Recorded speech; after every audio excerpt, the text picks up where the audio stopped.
Ey hemşirem, siz ilgirki ümmetlerinin içideki ayollarning hikoyasini anlab hayron qaldingiz. Mana bugun siz bu hikoyalarni anglash uchun belgilangan vaqtda keldingiz. Suyimli payg'ambarimiz sizga bunu hikoyani aytib beryotdi. Bani Isroil qavmidan pakar bir ayol bor bo'lib, u egiz ikki ayol bilan birga mang'atdi. U ayol pakarligini yushirish uchun yog'ochdan 2 put yasab olgan edi. Shundaqla o'zining pakarligini yushirish, boshqalarning diqqatini boshqa taraflar bilan jalb qilish uchun oltin uzuk silib, uni eng xushbiroq buraydigan misk ambar bilan o'rdi. Uni elib biror majlisning oldidan o'tganida uning po'riqini atrofga yeyish uchun harakatlantirdi. Ey hamshiram, ayollar zinnatlanishni tövandagi 3 sabablik yaxshi ko'radi. Birinchisi, u o'zini chiroyli ko'rishni yaxshi ko'radi. Ikkinchi, uning go'zallik havasi bor. Uchinchi, erlarga bo'lgan intilish sababli chiroyli kiyinishni yaxshi ko'radi. O'zini chiroyli ko'rishni yaxshi ko'rishi bu bir fazilat, chunki Alloh taolo go'zaldir, go'zallikni yaxshi ko'radi. Shubhisizki Alloh bandasiga ato qilgan ne'matlarni uning ustida ko'rishni xohlaydi. Ayollarning go'zal his tuyg'ularining va havasining bo'lishi bo'lsa, bu Allohning ayollarga qo'ygan tabiati. Bu sababli ayollar yasanadi.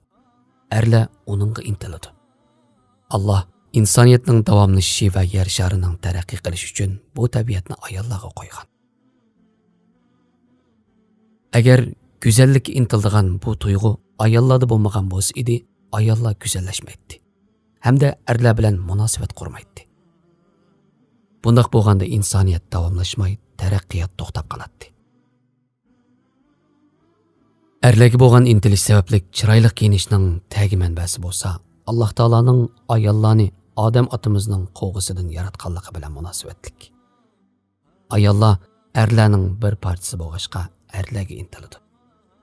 Rasululloh yuqorqi egiz boshliq ayolni zinnatlanib, atir chashqanligi uchun va yoki yuzuk silib olganligi uchun ayblamadi. Chunki zinnatlanish ayollarning xarakterida tug'ma bo'lgan bir tabiat. Balki u go'zallikni, ishlatgan atirni xato o'rinda ishlatganligi, yot erlarning diqqatini tortish uchun ishlatganligi uchun ogohlantirdi. Chunki ayollar bu orqali o'tning pilikiga o't yaqqan bo'ladi. Shuning uchun hammani bilib, hikmat bilan ish qiladigan zot ayollarning ba'zi joylarda zinnatini oshkorlamaslikka buyurgan. Islom o't ketishdan burun o'tning oldini oladigan bir din. Ayollarning jalb qilarliq kiyimlar bilan erlarning diqqatini tortishi ularga yomon qo'llarning sunulishiga sabab bo'ladi. Ba'zi vaqalar yuz berishdan burun oldini olish islomning ko'rsatmasi bo'lib, uni biz to'g'ri hal qilish yo'li deb ataymiz. Rabbimiz Odam ota bilan Havvo onamizni jannatda turg'izganida bu daraxtga yaqinlashmanglar dedi. Chunki daraxtga yaqinlashish uning mevasidan yeyishga qiziqtiradi. Masalan, Alloh taolo zina qilmanglar demadi, ammo zinoga yaqinlashmanglar dedi. Chunki yaqinlashish zinoga sabab bo'ladi. Alloh bizni asalla haromga tushirib qoladigan ishlardan chekladi.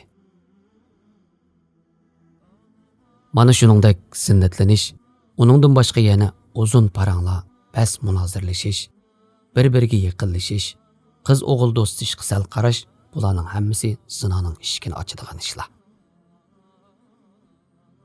Islom to'g'ri bo'lsa-mu haromga boshlaydigan har qanday ishni taqashga buyuradi. Chunki o't ketishdan burun uni o'chirmak basi mushkul. Ey hamshiram, Islom sizning go'zal bo'lishingizga qarshi emas. Ammo bu yerdagi masala sizning kimning ko'zida go'zal bo'lishingizda. Islom sizning erkilishingizga, nazokatingizga qarshi emas. Masalan, bu nozlanish, erkilashning kimga qilinganligida. Islom sizning erga moyil bo'lishingizga qarshi emas. Masala sizning islom ruxsat qilgan erga moyil bo'lish bo'lmasligingizda. Masalan, sirtda zinnatlanish gunoh, ammo uyda zinnatlanish bo'lsa savob, balki ibodat. Halol juftingiz oldida zinnatlanib erkilash gunoh emas, balki ibodat. Islom insonning tabiatiga zid emas. Ammo bu fitrat va tabiat o'z o'rnida qo'llanish kerak. Fitrat bo'lsa halollikni talab qiladi. Bu yerdagi maqsad inson tabiatida bo'lgan ishni mutlaq cheklash emas, balki to'g'ri doirada ep berish uchun qo'yilgan ko'rsatmadir. Bu cheklamalarni qo'yishdagi oldingi maqsad sizni himoya qilish, ikkinchidan boshqalarni sizdan qo'g'dash. Ey hamshiram, yuqorida so'zlab o'tgan qissadagi yog'ochdan yasalgan 2 put kunimizdagi egiz boshliq oyoq. Xushbaroq bilan to'ldirilgan uzuk kunimizdagi kiyimga chechilgan atir bilan o'xshash. Ozg'unlikning yo'llari o'xshamagan bilan uning natijasi o'xshash. Islom ayollarning girim buyum, surma, atir degandek narsalarni ishlatishiga qarshi emas. Masala uni qandoq va qayerda ishlatishda. O'z joyida ishlatilgan har qanday xushbaroq uchun bir mukofot bor. O'z o'rnida ishlatilmagan har qanday narsa bo'lsa, insonga yuk. Islom sizning ayolligingizga qarshi emas, faqat sizning farqli bo'lishingizni talab qiladi. Islom sizning ayolligingiz, nazokatingizga va yoki kuyimchanligingizga qarshi emas.